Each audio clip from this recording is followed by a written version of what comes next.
2023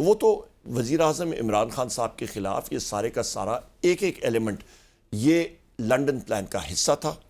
اس پہ وزیر اعظم عمران خان صاحب کو جیل میں رکھنا اور یہاں پہ یہ پی ایم ایل این کی گورنمنٹ لانا، یہ سارے کا سارا گورنمنٹ یہ لنڈن پلان کا حصہ تھا. اور جبکہ یہ آپ پہ الزام لگاتے ہیں کہ یہ ایک پورے باقاعدہ طور پہ ذہن سازی کی گئی 9 مئی سے پہلے جو ہے وہ پورا ایک منصوبہ کے تحت جو ہے یہ پورا ایگزیکیوٹ کیا گیا. بالکل نہیں. آج وزیر اعظم صاحب نے بھی جو بات کی، میں گیا ہوا تھا اڈیالہ جیل، انہوں نے بلایا تھا انسٹرکشنز دینے کے لیے، وہاں پہ بھی انہوں نے واضح کیا تھا اور میں نے پریس کانفرنس بھی کہا، اور میرے ساتھ پریزیڈنٹ الوی صاحب تھے، باقی بھی ہمارے ساتھ ہی تھے، کہ آپ 11 مارچ 1971 میں جب جنرل یحییٰ صاحب گئے شیخ مجیب الرحمان کے ساتھ نیگوشیشنز کرنے کے لیے، وہ اس پنڈی پہنچتے گئے اور وہاں سے آپریشن شروع ہو گیا، اور اس کے بعد آپ دیکھیں ملک کے کیا حالات ہوئے، اور یہ پری پلانڈ آپریشن تھا. آپ مجھے بتائیں، آپ لبرٹی سے نیچے آتے ہیں آپ جیل روڈ کی طرف، وہیں پہ پولیس لائنز ہیں، 2-3 ہزار پولیس پرسنل ہوتے ہیں وہاں پہ. چڑی جو ہے وہ پرندہ پر نہیں مار سکتا، تو وہ پولیس پرسنل کدھر گئے تھے؟ یہاں پہ تو کوئی چھوٹی سی چیز ہوتی ہے، وہاں پہ رائٹ گیئر میں لوگ پہنچ جاتے ہیں. آپ کل دیکھیں لاہور میں وکلا کے ساتھ کیا حال کیا پولیس نے، وہاں پہ تو پولیس ہی نہیں تھی. وہاں پہ Q R F quick response force cantt کی چھاؤنی کی وہ کدھر تھی؟ وہاں پہ رستہ کھلا چھوڑا ہوا. تو لہٰذا یہ بڑے سوالیہ نشان آتے ہیں کہ وہ سیکیورٹی فورسز، وہ سارے کے سارے پولیس پرسنل وہ کہاں پہ تھے. سو لہٰذا یہ نیریٹو، یہ گھس پٹ کے پاکستان کی عوام نے اس کو ریجیکٹ کر دیا تھا. یہ تو ابھی نظر آ رہا ہے، اور یہ تو کہنا شروع ہو گئے کہ اب اس کو بڑے منطقی انجام تک بہت جلد از جلد پہنچائیں گے. آج وہ وفاقی کابینہ کا خصوصی اجلاس ہوا جس میں نگراں حکومت کی بنائی گئی وہ جو انکوائری رپورٹ تھی وہ بھی پیش کی گئی، جس میں یہ بھی کہہ رہے کہ اسٹیبلش ہوتا ہے کہ پی ٹی آئی براہ راست اس میں انوالو تھی. دیکھیں جی، یہ تو قانون سازی کی طرف اب جایا جائے گا. یہ تو وہ اسٹالن کے زمانے میں کیا کرتے تھے کہ جی آپ کے پاس وہ پوری کارروائی پوری کرتے تھے. ایک ٹرین آتی تھی، اس کے اندر وہاں پہ ان کے لوگ بیٹھے ہوتے تھے، وہ ٹرین کے اندر لوگوں کو لاتے تھے، وہ کہتے تھے یہ آپ کے خلاف چارج شیٹ ہے، کارروائی پوری کرتے تھے، دوسری سائڈ پہ لے کے ڈز ان کو مارتے تھے. تو لہٰذا یا وہ آپ نے ایک کینگرو کورٹس بنانے ہیں، ایک مذاق بنانا ہے اپنا دنیا میں جو ایسے بھی بنا ہوا ہے، تو لہٰذا کر دیں. اسلام آباد ہائی کورٹ طریقے سے آپ کو کوئی فرق نہیں پڑتا. ہمیں ان کے پاس مطلب انہوں نے فیبریکیٹڈ ایویڈنس کے ساتھ کیا. ابھی میرے اوپر چارجز ہیں، مطلب میں اور 9 مئی کو ویسے ذرا ناظرین کو بھی بتائیں 9 مئی کو آپ کدھر تھے؟ ویسے اینٹی ٹیررسٹ کورٹ میں بیٹھا ہوا تھا. میرے اوپر جو پہلے کیسز تھے وہاں وہ بھگتا رہا تھا میں. اور بیک وقت بتایا گیا کہ آپ مختلف شہروں میں بھی تھے. میں فیصل آباد میں بھی تھا، میں پنڈی میں تھا، میں ہری پور میں بھی تھا، میں اٹک میں بھی تھا، میں حسن ابدال میں بھی تھا، میں اللہ بھلا سرگودا میں بھی تھا، میں میاں والی میں بھی تھا، میں گجرانوالہ میں بھی تھا، میں لاہور میں تھا. میں ہر جگہ بیک وقت ایک جگہ پہ تھا.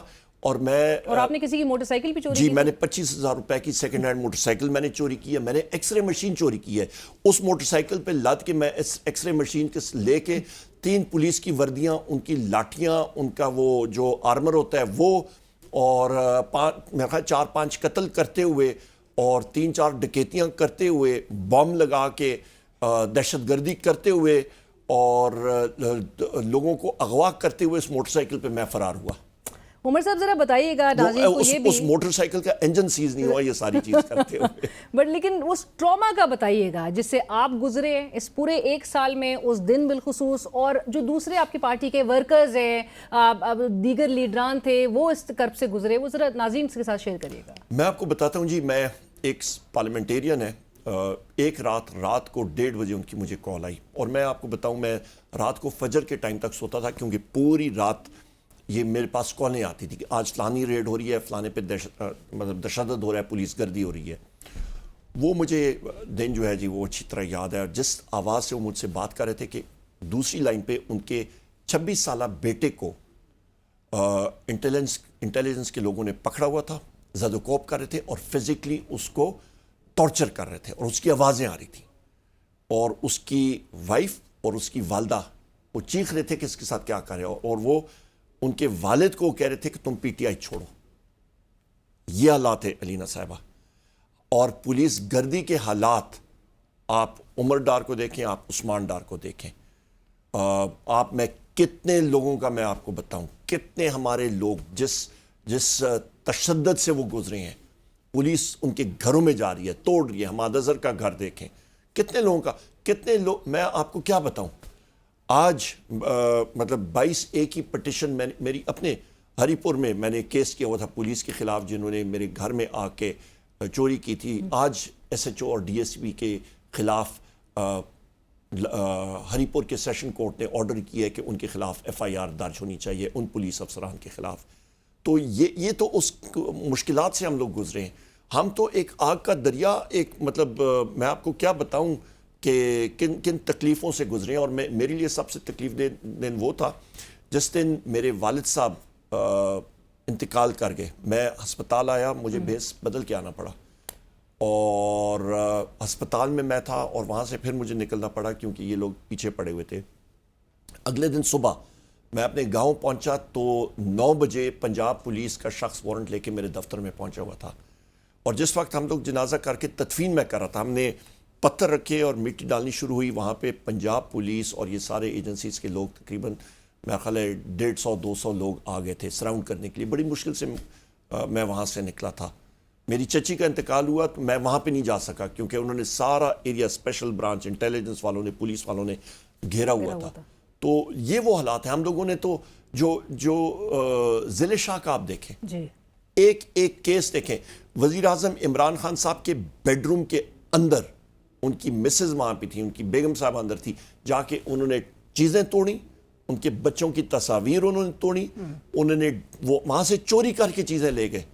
یہ پولیس, پنجاب پولیس اس وقت جو ہے یہ ٹرینڈ چور بن چکی ہے, اور ان کا جو IG ہے یہ ایک ٹاؤٹ ہے. رائٹ, اور آپ نے ڈاکٹر عثمان اس کا نام ہے. رائٹ, بٹ عمر صاحب آپ ویسے اپنی پارٹی کے ورکرز اور تمام ان ورکرز کے لیے بھی بڑی آپ آواز اٹھا رہے ہیں. یقیناً میں یہ ضرور جاننا چاہوں گی کیونکہ اب آگے کا رستہ کس طرح سے نکلے گا. آپ بھی اس کمیٹی کا حصہ ہے کہ جو کہ مذاکراتی کمیٹی عمران خان صاحب نے کے احکامات سے تشکیل دی گئی ہے, اور دوسری طرف DG ISPR بھی پریس کانفرنس کرتے ہیں, اس پر آپ لوگ کا بھی بڑا سخت ایک رد عمل سامنے آتا ہے.